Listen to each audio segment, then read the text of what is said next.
Hello and welcome to the GDS Lab V2024 tutorial 5.4.6, running a resilient modulus. The resilient modulus test is a dynamic test designed to evaluate the behaviour of materials under repeated small load cycles. This test helps to understand how the material settles and responds to a high number of loading cycles, mimicking real-world conditions like traffic loads on pavements.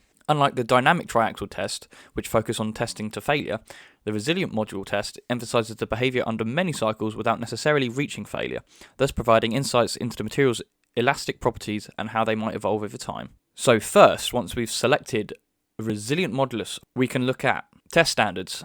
So the test can be conducted using different standards, each tailored to specific regions or requirements. For example, the American AASHTO or Australian standards have slight variations in procedures and parameters.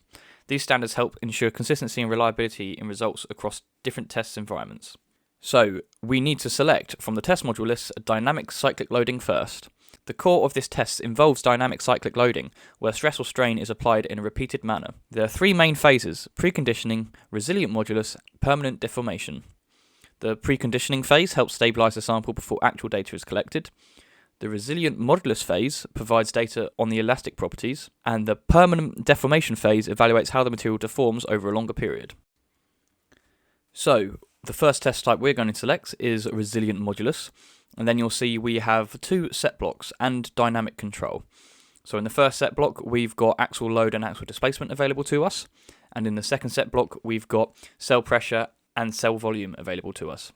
In the first set block with axial load and displacement, you have the ability to use initial value, you have the ability to use amplitude, phase angle and stiffness, and then you also have in the second set block, in cell pressure, the ability to use initial value and a target as well. And then in the dynamic control, you have the ability to set the frequency, you have the ability to set total cycles, and you have the ability to select the points per cycle. You also have optional test termination conditions on the right, which is permanent axial strain external since start of test, permanent axial strain external since start of stage, and then you also have turn off the physical control system if applicable. And then you can select all of these when the stage ends, when you wait for user interaction, or continue to the next stage automatically. So that is the first test. We've set all these up, then we're going to click apply, and then it adds it to the test list. And then we're going to go and select monotonic loading, so the second stage of our test. Then you'll notice in our test type we have monotonic shearing and constant axial stress. And we're going to use constant axial stress, which is the most common.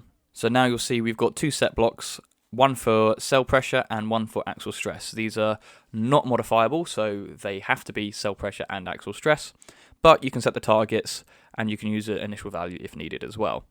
And then you also have the test termination conditions again, whether it might breach axial load or the time since start of stage, axial strain and axial stress.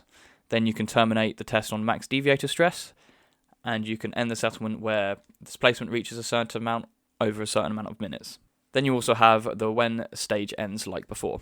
So we're going to go click apply once we've set our targets in here. And then when we go back, you can select the dynamic cyclic loading for the next test again if you want. And then you have, again, the choice between preconditioning phase, resilient modulus phase, and permanent deformation phase. Now, you can choose whichever one you want. But this is where this video will end now. So unfortunately, we don't have the correct equipment to run this test fully, so I can't show you the graphs properly. But yeah, this is where the video is going to end. So thank you so much for watching. This has been running a resilient modulus. Thank you.